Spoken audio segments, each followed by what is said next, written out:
59 estamos de nuevo en comunicación con Laura Vilches por la sección de Literatura y Cultura, que estuvimos con algunos temitas. A ver ahí, Lau, si nos escuchás bien. Sí, yo las escucho, a ver, ¿ustedes se escuchan? Sí, Perfecto. muchísimo mejor. Sí, no, porque se estaba Bárbaro. perdiendo, estábamos ahí como atentas. Nos estabas contando, si querés, para repasar breve, Eugenia Almeida, escritora cordobesa, cuentos, una novela policial. Ujú. Sí, una novela policial que es una novela política, les decía, y que está atravesada por la trama o la estructura que permanece en las sombras del aparato represivo que viene y hereda la dictadura militar en nuestro país. Creo que con eso es por lo menos se está ligado tanto la novela de Almeida como lo que estamos viendo en estos días y hemos visto antes también con los casos brutales de represión policial que tiene desde desaparecidos y torturados, como el caso de Facundo Castro, hasta asesinados por balas policiales, ¿no? En Córdoba, de hecho, ayer hubo una enorme movilización exigiendo justicia por este pibe de 17 años asesinado en un disparo en pleno centro de la ciudad, Blas Correa. Y la novela trabaja sobre todo con la continuidad, con ese aparato que continúa intacto, bastante intacto, el entramado policial y militar, en este caso particular es policial, en la literatura aquí aparece, ¿no? Los policiales argentinos ya hace tiempo que los teóricos han señalado que no son verosímiles si los investiga, sobre todo en nuestro país, con la herencia de la dictadura, si son investigados los crímenes por la propia policía. Claro. Inclusive cada vez más la justicia está siendo cuestionada por el rol en esas investigaciones, entonces fuerzas represivas, poder político, económico y judicial juegan un rol de encubrimiento de esos crímenes. En este caso, eso aparece. Estoy tratando de ser muy cuidadosa para no spoilearles la novela porque realmente es muy interesante, la recomiendo. O sea, en Y este bueno, caso, Lau, los que investigan no son parte de las fuerzas policiales, sino que es más onda detectives, sí, es un periodista, un en realidad periodista. un trabajador de la prensa, podríamos decir, donde también lo que aparece es el rol de los medios de comunicación jugando al encubrimiento a la par que el Poder Judicial. De hecho, Claro. a este periodista le dicen que no investigue. Y esto tiene una particularidad porque en el caso del personaje, que es Guyot, él sí quiere saber. Y acá hay algo que está muy bien trabajado porque en general el crimen es un suicidio. Entonces esto plantea ya desde la primera página un problema, en primer lugar porque por protocolo periodístico los suicidios no se cubren, Claro. eh, pero a su vez porque Guyot sospecha, Guyot es el nombre del personaje, sospecha de que este suicidio es un suicidio y a la vez no lo es. Entonces investiga, indaga y, como dice la voz narradora, la peor tentación es querer entender, avanzar con un mapa apenas esbozado, esperando que aparezca allí algo que permita reconocer. En ese recorrido, Guyot avanza en investigar el caso que es de una joven, Julia, que se ha suicidado en plena calle de un disparo en el pecho.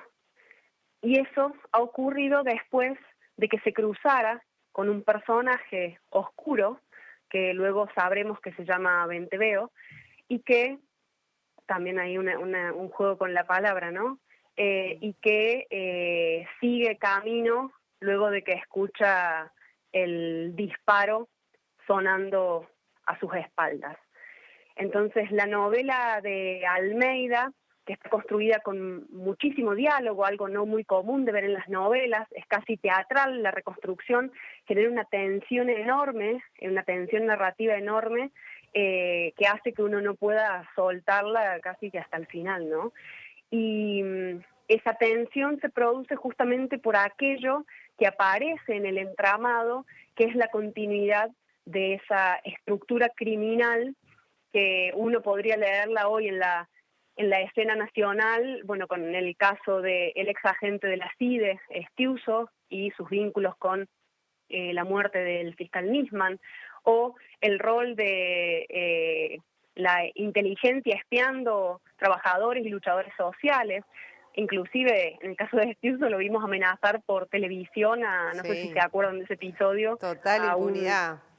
con total impunidad. Bueno, eso es un subtexto que está en la historia de Almeida, y lo que ocurre es que este Guyot intenta comprender lo que dice la propia autora, casi un oxímoron, es decir, comprender por qué hay alguien que se suicida, lo va dejando atrapado en una red típica de la literatura policial negra, sobre todo, que es que ocurren otros crímenes.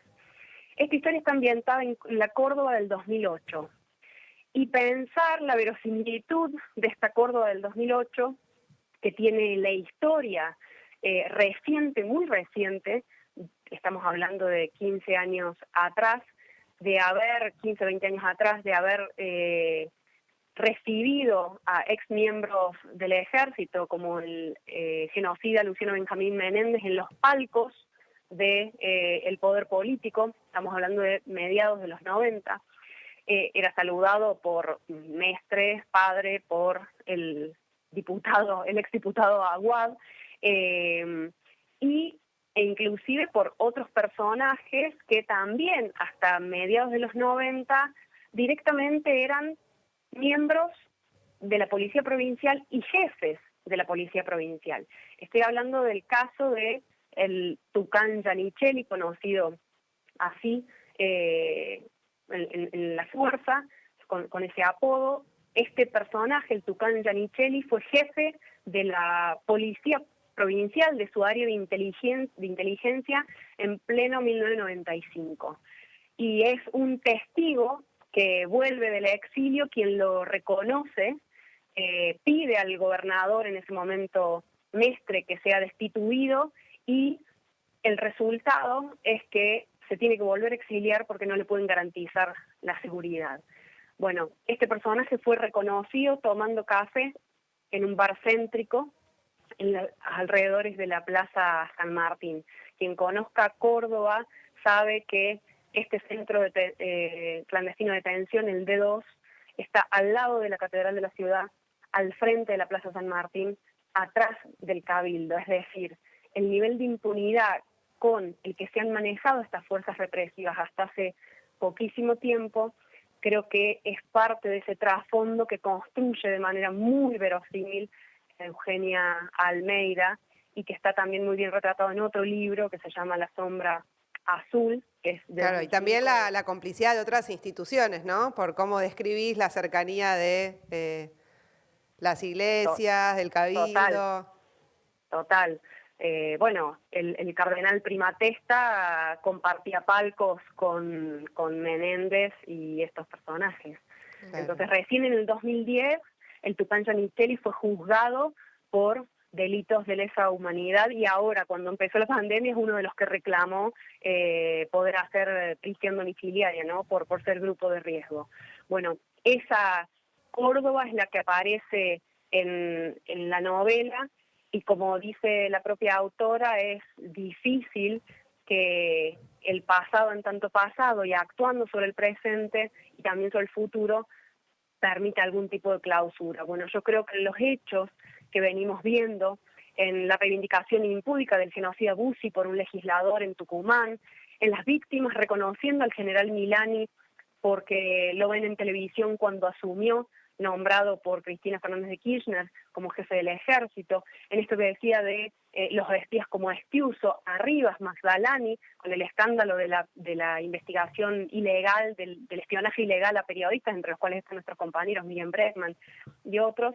Creo que muestra ese entramado que tiene una continuidad total con la dictadura, ¿no? Y creo que eso es lo que un poco también explica esa brutalidad de policial que vemos en casos como lo de Blas Correas, como estos 67 personas asesinadas durante la cuarentena, y que sobrevive. Y creo que el objetivo de esa supervivencia no es ni ingenuo ni ¿cómo decirlo?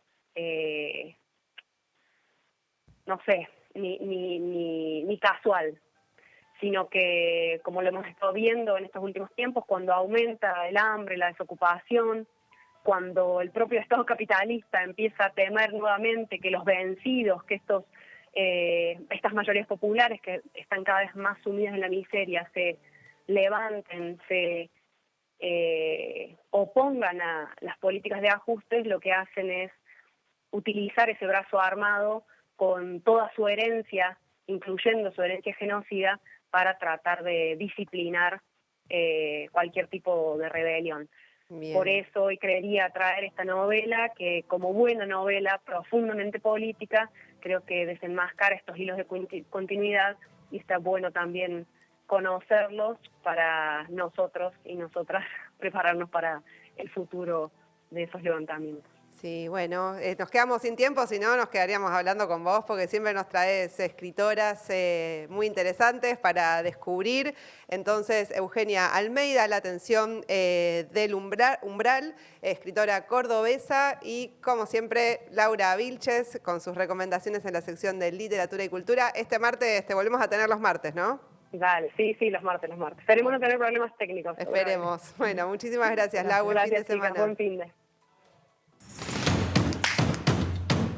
Se tenía que decir. Se tenía que decir. Entra, yo Contamos pensé. la realidad para transformar.